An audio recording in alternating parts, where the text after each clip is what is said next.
Welcome to the deep dive. So you're planning a camping trip, thinking about Muncie, Ohio, and you sent over a bunch of sources, notes, websites, reviews, even a video transcript. Yeah, great collection. Our job is to take a deep dive into all that material and pull out the key stuff you need, get you up to speed really fast for your trip. Absolutely. And first things first, just a quick location check based on your sources. Muncie, it's actually in Indiana, east central Indiana. Ah, Indiana. Okay, good catch. Important detail for plugging into the GPS, right? Definitely. So we went through everything, and it looks like the big things you're after are camping options, specifically those first come, first served spots and info on a big bike trail nearby. Got it. Muncie, Indiana. So what about state parks? Did the sources mention any nearby? They did. Summit Lake State Park came up, Mountain State Park, and also Whitewater Memorial State Park, all in the general area. Mountain State Park. That one seemed to have a bit more detail in the notes you sent. Yeah, it did. It's near Anderson, Indiana, actually. What makes it stand out are these 10 ancient earthworks, really old, built by the Adena Hopewell people. Wow. Okay, so history plus camping. Exactly. It's a pretty significant archaeological site. Plus, it has 75 campsites, hiking trails, a nature center, even a historic house, the Brunnenberg House. So, yeah, definitely an option if you like that mix. Interesting. But the main focus seemed to be first come, first served camping, right? That was a specific request. Yes, definitely. And besides Summit Lake, which we'll get to, the sources mentioned a few others for FCFS. Like which ones? Westwood Park, Clark State Forest, and Salamone River State Forest.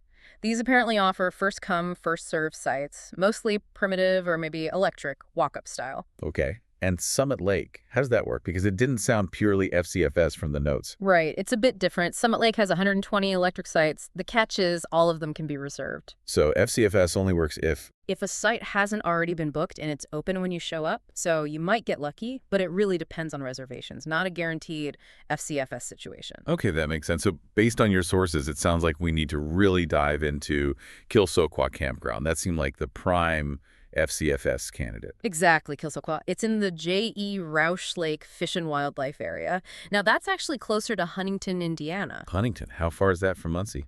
Probably about an hour's drive north. So a bit of a trip, but relevant for the FCFS focus. Okay, and the sites there? It's got 61 sites in total, 41 are electric, 20 are primitive. And here's the key thing. All of them are first come, first served. No reservations. Okay. That's exactly what you were looking for. What about amenities? What can you expect there? Pretty standard stuff for this kind of campground. Pit toilets, seasonal water spigots, a boat ramp for the lake. Fishing's big there. Picnic areas, fire rings, tables, trash cans. And hookups for the electric sites. Yeah, they've got 50, 30, and 20 amp options, so covers most RVs. Dry camping too, of course, and partial hookups are possible. And pets are allowed, which is good to know. Okay. Now, the reviews you sent seemed like there was some confusion on price.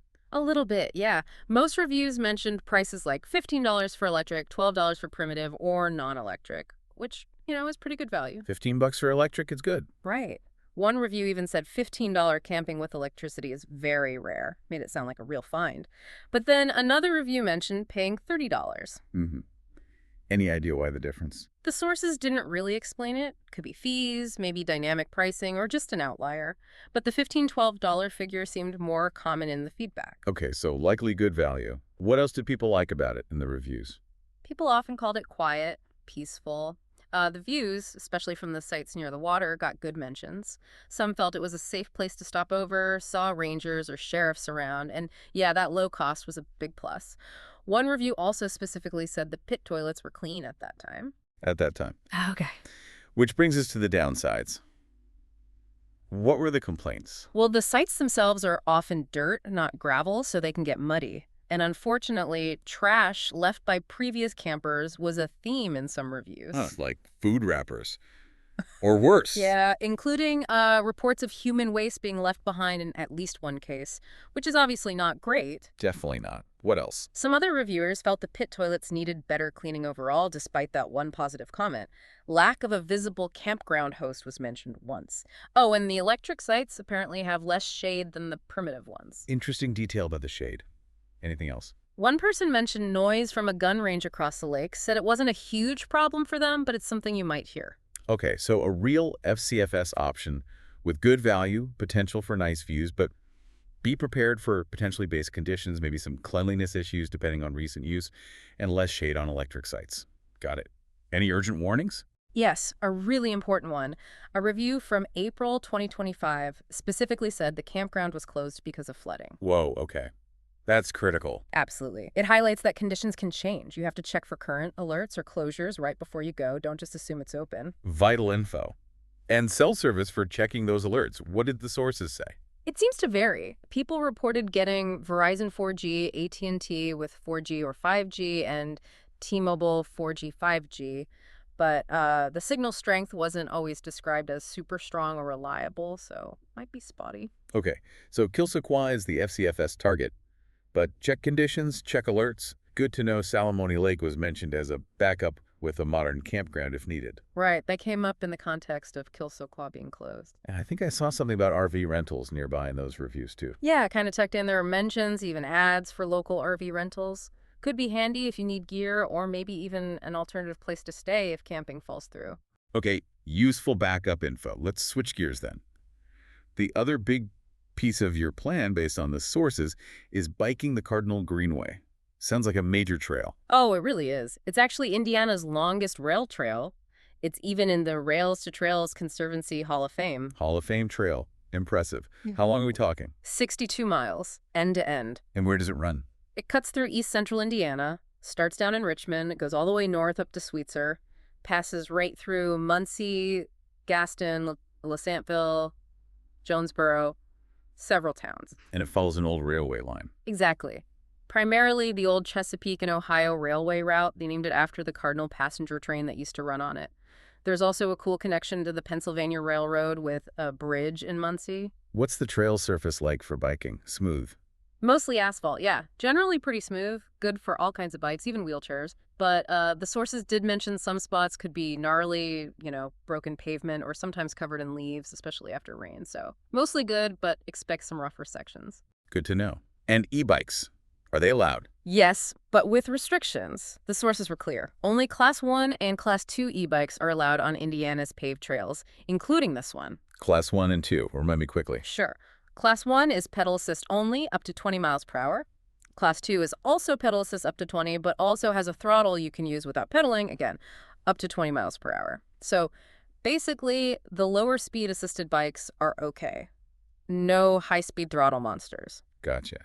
Okay, let's connect this back to your trip.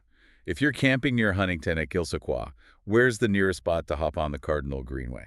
Looking at the map and the info, yeah, the Gaston trailhead seems like your closest bet. It's about maybe 35 miles southeast of the Huntington area. Okay, and your specific plan was to start at Gaston and ride 25 miles one way towards Muncie for a 50-mile round trip. Right. Where does that 25-mile stretch actually take you? Starting from Gaston and heading south for 25 miles, you'll go right through Muncie, then through a smaller town called Blountsville, and you'd end up turning around somewhere near Lesantville. How's the trail quality on that first part, Gaston, towards Muncie? That initial section, maybe the first 10 miles south from Gaston, was described in the sources as a really nice, continuous paved stretch.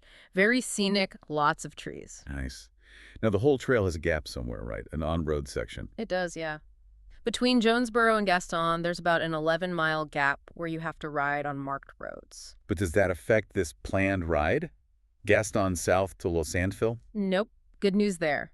Since you're starting at Gaston and heading south, you'll be on the dedicated, paved rail trail the entire 25 miles down and 25 miles back. That road gap is north of your starting point. Excellent.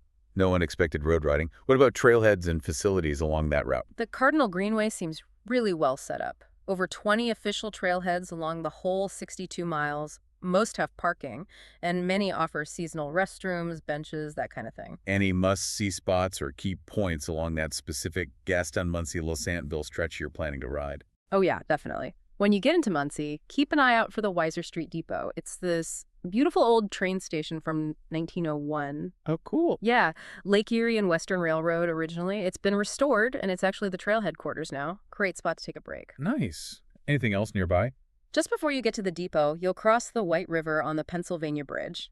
It's this historic iron truss bridge, part of the old Pennsy Railroad system. They just renovated it in 2024, apparently. Historic bridge, too. Sounds like Muncie's a good stop. For sure. And right near there, you can also access the White River Greenway. It's a separate, shorter paved trail, about 5.6 miles, that follows the river, goes past a wetland preserve too. So another little side exploration option if you have time. Great tips. Ah, How about navigating the trail itself? Easy to follow. Any tricky parts? generally well marked, it seems. But you will have road crossings, quite a few actually, and the traffic definitely increases as you get into Muncie. One source specifically called out an intersection in Muncie as maybe the trickiest crossing on the whole trail. Okay, so heads up for traffic, especially in town. Need to be careful at intersections. Definitely. Safety first. And speaking of planning, remember that construction warning? Ah, yes, the closures. Yeah. You mentioned that came from the website source. Right. Super important. The official Cardinal Greenway website states that throughout 2025, there's construction happening that's impacting the trail. Could be closures, could be detours. So checking their website right before the ride is essential. Absolutely essential. You need the latest info to avoid showing up and finding your route blocked. Okay, duly noted.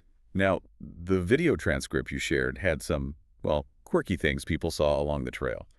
Yeah, there were some fun ones. The mileage markers, for instance. Someone noted seeing markers like mile 112.5. On a 62-mile trail. Exactly. The sources didn't explain what those numbers refer to. Kind of a mystery. Weird. What else, besides the usual Indiana cornfields? Well, lots of nice tree-lined sections, mentions of specific white pine trees, and a sign for a goose crossing, which is always fun. Geese have the right-of-way. And the more unusual stuff. Someone spotted a smiley face tree. Another person saw these little autonomous bots they called fruit earth rovers, speculated it was maybe robotics research. Roaming robots. Okay. Yeah. And then there are outdoor exercise stations in some of the town sections. Also near Muncie, there's the Phillips Outdoor Center. It's described as a nonprofit dive facility and nature center, but it apparently has razor wire around it. Razor wire. Why? The guess in the source was that it's protecting old mining quarry ponds on the property, maybe for safety or liability with the diving. Adds a bit of an unexpected edge to the scenery. Wow. So, scenic trail, history, mystery markers, maybe robots, and a dive center with razor wire. Quite the mix. It really sounds like it, a blend of nature, agriculture, urban spots, and just some unique Indiana quirkiness. And just to recap the trail condition again. Generally nice asphalt, but be ready for some broken pavement here and there and potentially slick spots with leaves, especially if it has rained recently. Okay, this gives a fantastic picture. Lastly, the sources talked about how the trail is actually run, right? How it's supported. Yeah, this was an important point. The Cardinal Greenway isn't funded by the state or city governments. It's a private, nonprofit trail. So it relies on Donations, basically. It's free to use dawn to dusk, but keeping it maintained, improving it, that all depends heavily on support from people who use it, local communities, businesses. So if you enjoy your ride, how can you help out? What do the sources suggest? Several ways. You can make a direct donation online or maybe at the depot. Support community funds that benefit the trail. Businesses can sponsor events. You can volunteer your time. They apparently have a form on their website. And they sell stuff too. Yes. Trail gear, merchandise, you can buy it at the Weiser Street Depot in Muncie, or they have an online shop mentioned as an Etsy store. Buying their merch is another way to support them. Good to know. And it sounds like they're actively using that support based on the recent news items mentioned. Seems so. Things like getting a grant to remove invasive species, promoting walking for therapy, fixing up trailheads, clarifying e-bike rules. It shows they're working hard to maintain and improve the trail. Okay, fantastic. We've covered a ton of ground, pulling all that info from your sources. Let's sum up the key takeaways for your trip from this deep dive. Right. First, you know Muncie's in Indiana now. You've got the lowdown on first come, first served camping, especially the details on Kil-So-Quah. It's truly FCFS, about an hour from Muncie. The amenities, the likely costs, the pros and cons from reviews, including potential dirt sites and trash issues, and that absolutely critical heads up to check for flooding closures before you go. And for the bike ride, you've got a solid plan for the Cardinal Greenway. You know it's Indiana's longest rail trail. You know your 50-mile route from Gaston towards Losantville is all on the paved trail, avoiding that northern road gap. You know about the surface, the e-bike rules, those cool stops in Muncie like the depot and the bridge. Plus, awareness about navigating road crossings carefully, especially in Muncie. The unique sites to look out from mystery markers to smiley trees, and, crucially, that reminder to check the official Cardinal Greenway website for any 2025 construction closures or detours right before your ride. Absolutely. So this deep dive has hopefully given you that shortcut to being really well informed. You should feel ready to finalize the plans for your camping and that awesome 50-mile bike ride. Yeah, you're armed with the essential knowledge now. We hope you found this deep dive super helpful. If you did, please give us a like and subscribe to The Deep Dive.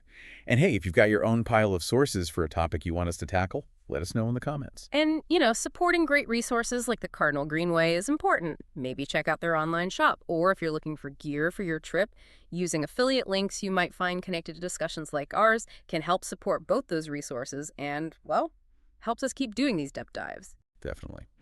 Now, here's a final thought to chew on as you get ready for your trip. We learned the Cardinal Greenway relies so much on private donations and community support, not government funding. What does that really mean for the future of creating and maintaining these kinds of amazing public recreational spaces? How much does that community buy-in truly shape what outdoor access looks like for all of us? Something to think about out there on the trail. Until the next adventure, stay curious.